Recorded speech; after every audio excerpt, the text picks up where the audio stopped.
Right, people wagwana mukasei maswera sei muri sei upenyu kwauriko koko wedha makuseni masikati nhasi ndiriko futi kuchechi kwaProfeti Tifred kwati kumboongorora zvinenge zvichiitika ikokoko tichimbonzwa muzora nhasi manzi kune nyaya iri interesting zvekutodaro because kuna men of God wakaenda kunoti vabatsirwe naProfeti Tifred saka tinzwewo mabasa aProfeti because Profeti zvizvi vatone nezvimoko zvinosvika 3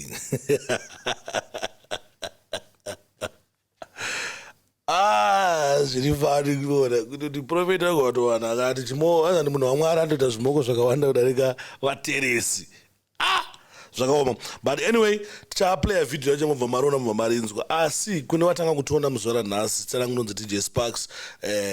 Garai masubscriber panapa because panapa tino-uploada mavideos every day, tinomeka sure kuti ta-uploada mavideos takupa izvo kuti muone muwaraidzike muri kudzimba.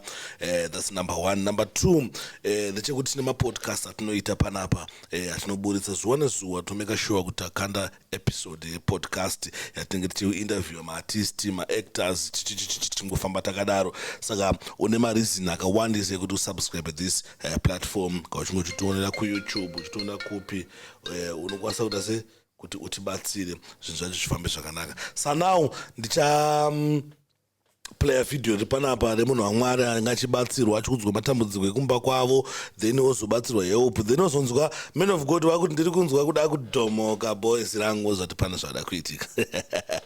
Anyway, getiona kuti wagwani timboone video ino. Sarudze ndokubatsirai mukoma. Thank you Prophet. Kuti mupo ndo zvatinoda. Asi nai baba, imimi kuti muye kuno makaona chi? Ndakaona zvaitika neminana pafoni yangu. Okay.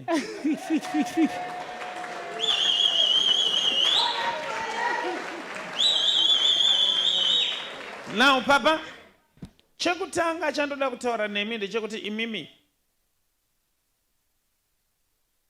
ndaoneswa madzingo basa. Alright. Ndakapotsa ndatodzingo gore rapera.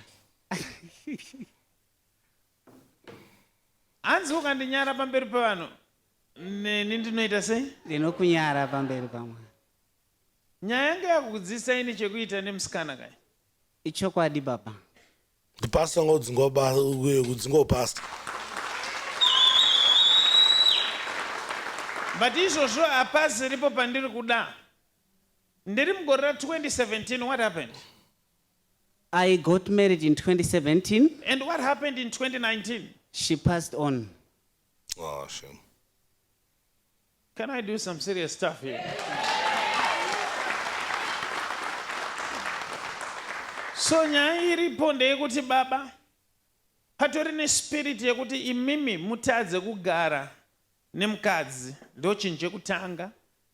Asi chechipiri ndechekuti imimi mune dambudziko. That's true Prophet.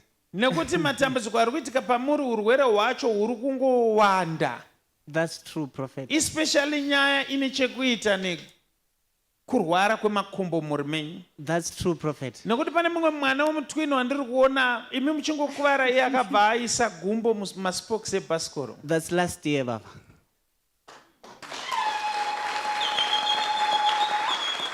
I just love my God. He's spot on. Now, as I'm looking in the realm of the spirit, asimi makakura mine dambudziko regumbo here. My mother later told me. Kuti musikana webasa akakurova. Yes. Ndine 3 years. Because iko zvine zvindiri kunzi nyaya ndeyeurwere but indoda kuti upore. Amen. But ndiudzoti wakaita accident kangani paupenyu hwako? Ndakatanga ndiri grade 3 ndikamboiswa plaster apo ndakadona then ndikabayiwa nebanga then ndikadona nemotorbike ndikaiswa plaster apa then iri ndobva ndachidona futi nemotorbike. Kungoiregedza motorbike yacho? Ndakaregedza. Yeah, sure, regedza. Because the next event you may not make it. Saka ndoda kuti uregedze motorbike. Thank you. Zvese ngazviitike.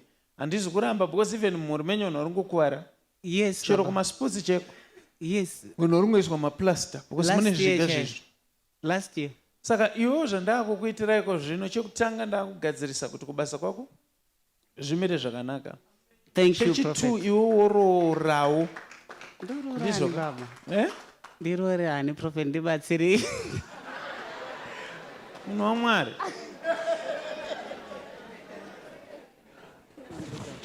Prophet, one of the things chandiunza kuno kubva kuZaka, Prophet. Chekutsvaga kurora.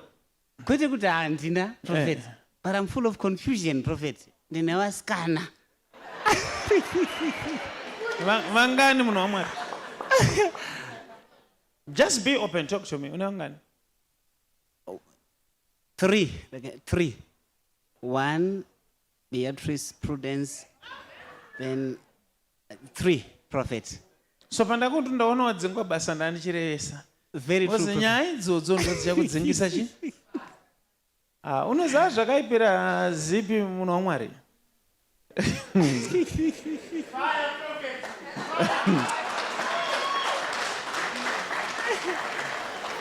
Zipi inokubvisa chimiro. unenge wakuudzwa muchechi manje kuti munhu waMwari munoziva zvakaipira zipi inokubvisa chimiro. Ndopaonona zvechoti live ikabawandi unorerutswa muchechi, unorerutswa munhu waMwari. Saka ndo zvikuitika munhu waMwari ari kurerutswa muchechi kunzi munhu waMwari zvakaipira zipi, iye munhu waMwari anobva aitwa 3. 3 atopesi inopisa kai. Anyway, rege tinzoti kumberi zvakafamba sei. Saka inini zvangu pafeya ndanga ndiri kunzi zvinhu izvi unofanira kuti iwe utendeuke, ndo zvandandangodzwawo, Amen. kuitira kuti tiite zvakanaka. Ndizvo munhu washe. Amen. I respect munhu wese waMwari. Ndosaka ndiri kuitawo ndichiti handisi kuenda brutal, ndiri kuita ndichirereka basi pazvira zvakanyanyisa zvo ndozonzwa kuda kuenderera chi. Ndiri kuzwa kuda kutomoka boisi rangu. Ndindaita sei? Haiwawo ukaindingotomoka zvipere.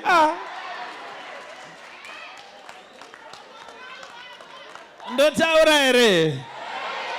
Ndotaura here? Ndotaura here? Ini ndotaura. Ndotaura. Chinjanakidza apo ndambosimuka zvangu hanzi zvoni munhu waMwari munofanira kutendeuka. Ndimene of God kunzi tinofanira kutendeuka. Taura mai. Ndotaura. Taura izvoni ndakateerera. Vazodziwa. So men of God, what we want you to do now is to go and put your house in order. But nyaya iri kunyanya kunetsa ndiyoyo ine chekuita neutano hwako, then the marriage issue. To sort out everything. Ndizvo ka? Thank you, Kuita Prophet. noruoko. Father, in the name of Jesus, protect him now. But mbunzo wangu ndeyekuti is there anything bad kuti a man of God anogona kuvisita kune mumwe man of God achida kuwana help?